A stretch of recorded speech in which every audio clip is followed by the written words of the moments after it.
Narito ang iyong pang-araw-araw na horoscope para sa Sagittarius para sa araw ng March 14, 2026. Sa pagdating ng petsang ito ng March 14, mararamdaman mo ang isang napakalakas na simbuyo ng damdamin na lumabas sa iyong nakasanayang kapaligiran upang tumuklas ng mga bagong kaalaman na magpapalawak sa iyong pananaw sa buhay. Ang mga planeta ay nagbibigay sa iyo ng isang pambihirang pagkakataon upang muling pag-isipan ang iyong mga layunin sa hinaharap ng may sapat na katuwiran at sigla. Kaya naman mainam na gamitin ang bawat sandali ngayong maghapon upang yakapin ang mga hamon na may kasamang positibong disposisyon. Huwag kang matakot na sumubok ng mga bagay na hindi mo pa nagagawa noon dahil ang kislap ng iyong pakikipagsapalaran ay magsisilbing mitsa upang magliwanag ang iyong landas patungo sa mga pangarap na matagal mo nang pinakahihintay na matupad. Pagdating sa iyong karera at mga tungkulin sa trabaho, ang araw na ito ay naghahandog ng isang napakahalagang pagkakataon kung saan ang iyong galing sa pag-unawa sa malalaking konsepto at ang iyong mabusising paraan ng pagpapaliwanag ay lubos na mapapansin ng iyong mga kasamahan at superior. Mapapansin nila ang iyong kakayahang magbigay ng inspirasyon sa gitna ng pagod, kaya asahan ang isang positibong balita tungkol sa isang proyektong may kaugnayan sa paglalakbay, edukasyon, o pakikipag-ugnayan sa mga dayuhang sistema na magbibigay sa iyo ng higit na karangalan. Huwag kang mag-alinlangan na ibahagi ang iyong mga mungkahi sa inyong pagpupulong dahil ang iyong talino sa pagbuo ng mga ugnayan sa pagitan ng iba't ibang kaisipan ay sadyang kailangan upang mapataas ang produktibidad sa inyong buong pangkat sa bawat oras. Sa usaping pananalapi, ang petsang ito ay humihingi ng isang matalinong pagsusuri sa iyong mga nagawang budget upang masiguro na ang bawat bahagi ng iyong kita ay hindi nauubos sa mga biglaang kagustuhan na dulot ng iyong pagiging mapusok sa pamimili. Maaaring may lumitaw na oportunidad para sa isang investment na may kinalaman sa karunungan o teknolohiya, ngunit kailangan mong maging mabusisi sa bawat detalye ng kontrata bago mo ibigay ang iyong pinaghirapang pondo para sa proyektong ito. Ang pagiging masinop sa iyong mga gastusin para sa mga karanasan na wala namang pangmatagalang aral at ang paglalaan ng sapat na halaga para sa iyong seguridad sa hinaharap ay magbibigay sa iyo ng ganap na kagaanan sa loob ng iyong puso at katiyakan sa bawat hakbang mo. Ang aspeto ng pag-ibig at pakikipag-ugnayan para sa Sagittarius ay nasa isang yugto ng napakasayang pakikipagpalitan ng mga mitiin at seryosong pag-unawa sa kahalagahan ng kalayaan sa loob ng isang relasyon na puno ng kislap at paggalang.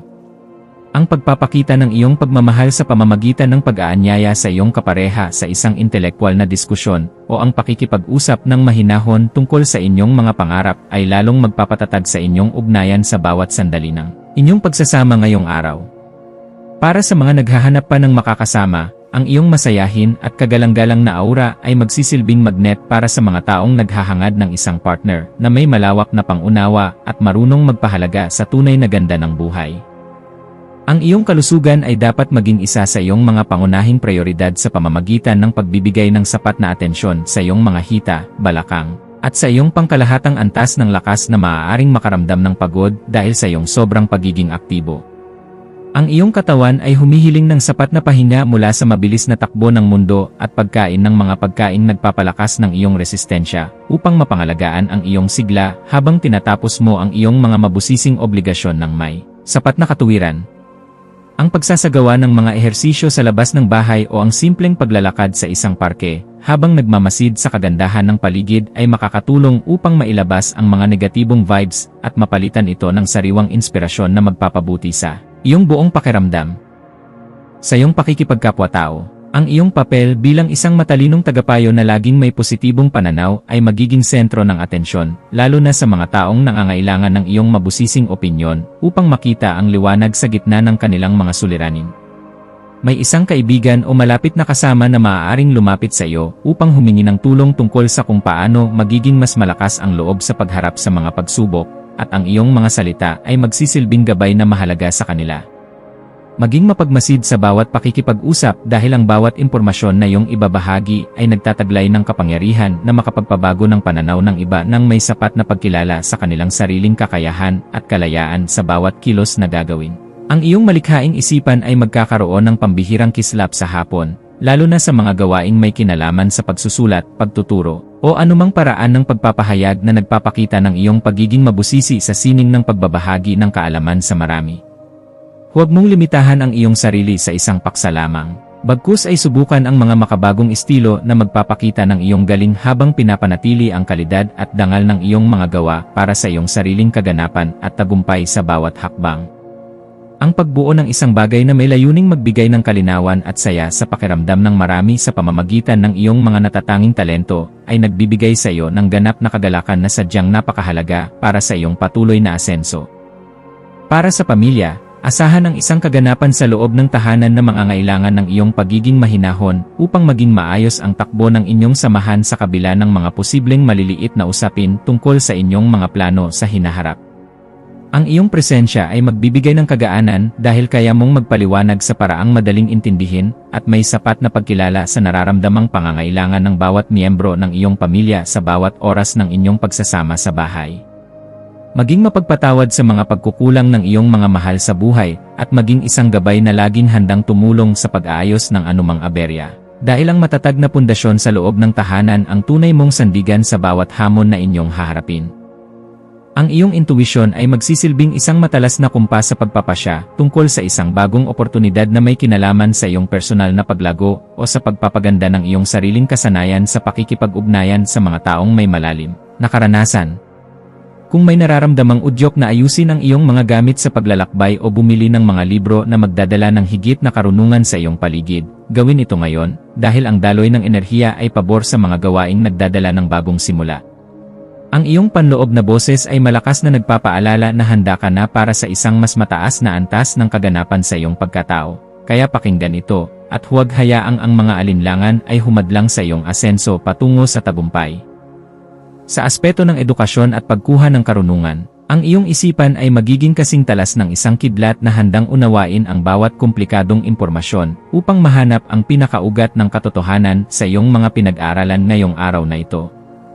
Gamitin ang panahong ito upang magbasa ng mga materyales na magpapalawak ng iyong pangunawa sa mga usaping may kinalaman sa filosofiya, wika, o sa mga paraan ng wastong pamumuhay dahil ang mga ito ay sadyang makakatulong sa pagpapabuti ng iyong disposisyon. Ang bawat impormasyon na iyong matututunan ay magsisilbing hiya sa iyong isipan, kaya huwag kang titigil sa paghahanap ng liwanag hanggang sa marating mo ang ganap na kalinawan na iyong matagal nang hinahanap para sa iyong seguridad. Iwasan ang pagiging masyadong kampante sa iyong mga nakamit na upang hindi ka makagawa ng pader na maglalayo sa iyo sa mga bagong pagkakataon na maaaring magpabilis sa iyong pag-unlad sa bawat sandali ng iyong pagkilos. Ang pagpapanatili ng isang balanse sa pagitan ng iyong pagiging mabusisi sa iyong mga mitiin at ng iyong pagiging mahinahon sa pakikitungo sa iba ay isang kasanayan na dapat mong pagtuunan ng pansin ngayong araw upang mas lalo kang irespeto ng lahat.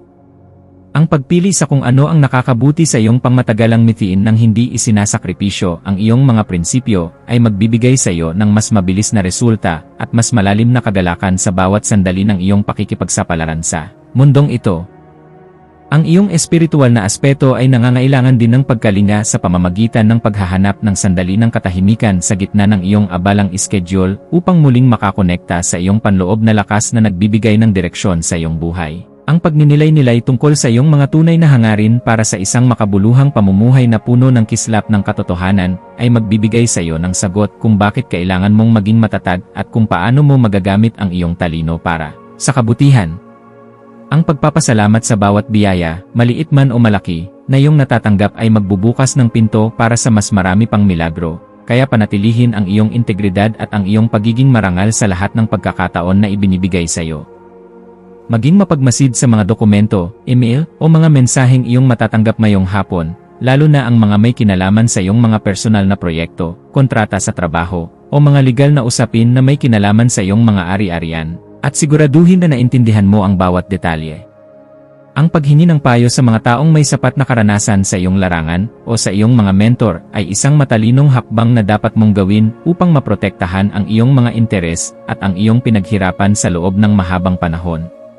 Ang pag-iingat sa ganitong mga usapin ay magbibigay sa iyo ng kapanatagan na ang iyong mga hakbang ay nasa loob ng katuwiran at hindi ka malalagay sa alanganin dahil lamang sa kakulangan sa mabusising pagsusuri. Sa pagdating ng gabi, maglaan ng oras upang ayusin ang iyong kapaligiran at ang iyong isip sa pamamagitan ng paggawa ng mga bagay na nagpapakalma sa iyong sistema, gaya ng paglulunsad ng mga plano para sa iyong susunod na malaking lakad o ang pag-aayos ng iyong mga libro. Ang kaayusan sa iyong kapaligiran ay direktang nakakaapekto sa iyong pakiramdam. Kaya ang pagliligpit ng iyong mga kagamitan at ang pag-aayos ng iyong paligid ay makakatulong upang maalis ang mga tensyon sa iyong isipan na dulot ng sobrang pagpapakapagod sa maghapon. Ang pagpapasalamat sa bawat tagumpay na iyong nakamit sa araw na ito ay magpapanatili sa iyong positibong disposisyon na siyang magsisilbing magnet para sa mas magagandang balita na darating sa iyong pintuan bukas para sa iyong patuloy na ikaunlad. Bilang huling payo para sa iyo, laging tandaan na ang tunay na lakas ay matatagpuan sa pagkakaroon ng isang mapayapang puso na laging handang umunawa sa sarili at sa ibang tao nang may sapat na pagmamahal sa bawat sandali ng iyong pagkilos. Manatiling nakatutok sa iyong sariling landas habang nagpapakita ng malasakit sa mga taong nasa paligid mo, dahil ang kaganapan ng iyong pagkatao ay matatagpuan sa pagbabahagi ng iyong liwanag ng may dangal sa lahat ng pagkakataon na ibinibigay sa iyo. Hayaang ang liwanag ng karunungan ang maging gabay mo sa pagtahak sa daan ng iyong mga adhikain, at maniwala ka na sa bawat pagsusumikap mo na magpakita ng kabutihan, mayroong magandang bukas na naghihintay para sa iyo sa bawat sandali ng iyong buhay. Ang iyong mga maswerteng numero para sa araw na ito ay 9, 12, at 19. Ang iyong maswerteng kulay ay lila o matingkad na asul na sumisimbolo sa karunungan at malawak na pananaw. At ang maswerteng gawain para sa araw na ito ay ang pagpaplano ng isang biyahe, ang mabusising pagbabasa ng isang bagong libro, o ang pakikipag-usap sa isang mentor upang muling mahanap ang iyong kagalakan at sigla sa buhay.